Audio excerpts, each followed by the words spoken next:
Saudara-saudariku terkasih, salam jumpa kembali dalam program Katekesi Online dari Paroki Belinyu di Bangka Belitung. Tema kita kali ini adalah Setia Beriman Walau Menderita, bagian pertama dari tokoh wanita dalam kitab Kejadian. Membuka dan membaca buku pertama dalam kumpulan kitab Perjanjian Lama, yaitu buku Kejadian, dan khususnya di pasal 11 ayat 27 sampai pasal 25 ayat 11, kita menemukan kisah sepasang suami istri yang cukup familiar. Mereka adalah Abraham dan Sarah. Dari alur cerita, kita bisa mengenalinya sebagai pasangan beriman dan terberkati oleh Allah. Mereka adalah pasangan lumrah yang tentu juga memiliki kelemahan dan dosa, namun terpilih karena iman mereka. Tetapi, perhatian kita hanya akan lebih terarah pada si wanitanya saja, yaitu Sarah. Dalam kitab Kejadian, nama Sarah pertama kali disebut di pasal 11, ayat 27 sampai 32. Tentang dia, mula-mula dikenal dengan nama Sarai, yang adalah menantu Terah atau istri Abram. Kisahnya dijelaskan dari keikutsertaannya dalam rombongan Terah yang berangkat dari Ur Kasdim menuju Kanaan, lalu menetap di Haran. Tujuan perjalanan memang tidak cukup kuat disebut sebagai alasan kembidahan. Ada sedikit informasi mengenai situasi pribadi Sarai, bahwa ia disebut mandul, yang dengan itu cukup alasan untuk mengatakan bahwa rumah tangga yang dibangun Abraham tidak memiliki masa depan. Menariknya, kisah dalam Alkitab malah memaknainya dengan cara lain, di mana situasi tersebut menjadi akhir dan sekaligus awal yang baik, atau sebagai titik awal Allah memanggil pasangan itu dengan janji keturunan yang akan menurunkan bangsa besar. Atas kehendak Allah, Abram kemudian diberi nama baru Abraham, yang berarti bapa bangsa-bangsa. Demikian juga, Allah mengganti nama Sarai menjadi Sarah, yang berarti ibu bangsa-bangsa. Sayangnya, tidak sebagaimana Abraham yang percaya seutuhnya kepada janji Allah perihal pewaris atau keturunan. Bagi Sarah, janji Allah itu terlalu tinggi dan sulit dipahami, yang dengan itu semakin meredup pula pengharapannya pada Allah. Sikap Sarah ini bukannya tanpa konsekuensi, malahan membawa kerugian bagi Sarah dan juga Abraham. Sebab dalam keputusasaannya, Sarah justru mempersilahkan Abraham untuk menghampiri budaknya, yaitu Hagar, demi membangkitkan keturunan bagi keluarga Abraham dan Sarah. Terjadilah seperti yang dikatakan Sarah dalam keputusasaan itu.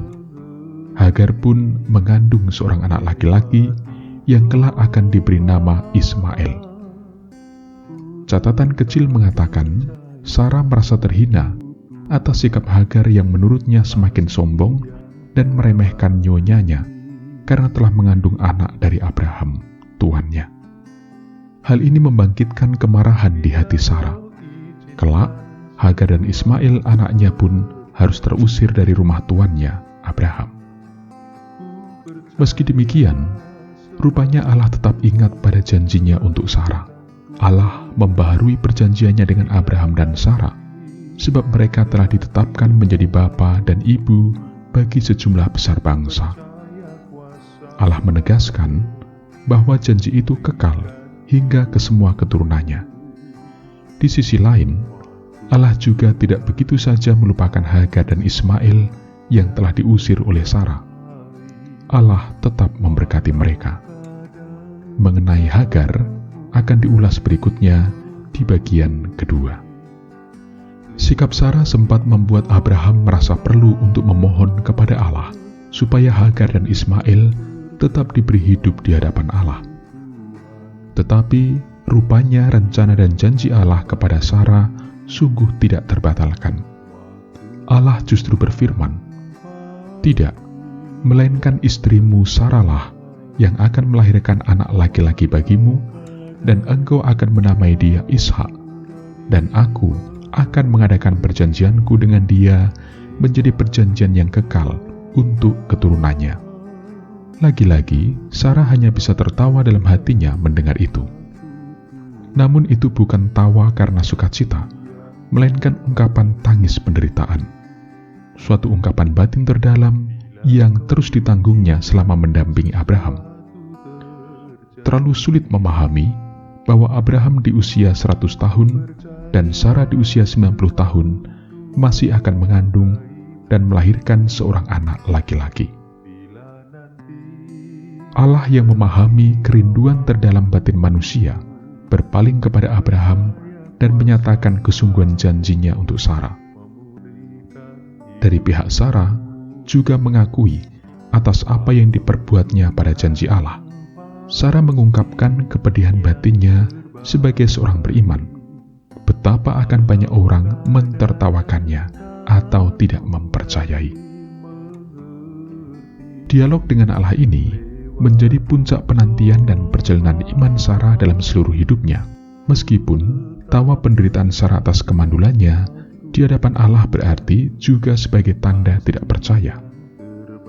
Karena itu, seperti dikehendaki Allah, ketika seorang anak laki-laki lahir dari Sarah, Abraham menamainya Ishak, yang berarti tertawa. Kisah hidup Sarah bisa dikatakan sebagai pengalaman perjalanan iman seorang wanita bersama Allah. Itu sangat tampak pada kesetiaannya menantikan pemenuhan janji-janji Tuhan. Dalam rencana keselamatan Allah, pasangan Abraham dan Sarah sungguh dikehendaki menjadi tanda berkat bagi bangsanya. Bukan hanya itu, Allah juga menjanjikan tanah dan keturunan dan setia menyertai mereka. Kisah ini mau menunjukkan Allah bebas dalam kesetiaan untuk memilih orang-orang yang dikehendakinya. Allah tidak menganggap sebagai halangan untuk melaksanakan kehendaknya, sekalipun ada kelemahan-kelemahan manusiawi. Sarah melewati saat pengalaman hidup dialami sebagai kematian. Namun dalam iman, ia bisa melewatinya dan pada akhirnya tertawa. Allah telah membuat Sarah tertawa, bukan karena tidak percaya, melainkan karena benar mengalami bahwa janji Allah itu kekal selamanya bagi mereka yang percaya. Tawa penderitaan Sarah menjadi tawa syukur dalam doa yang sejati. Demikianlah seharusnya ketika seseorang mengatakan percaya dan beriman pada kehendak Allah dalam doa-doanya. Sebab bagi Allah tidak ada yang mustahil. Ku tetap percaya waktu Tuhan pasti yang terbaik.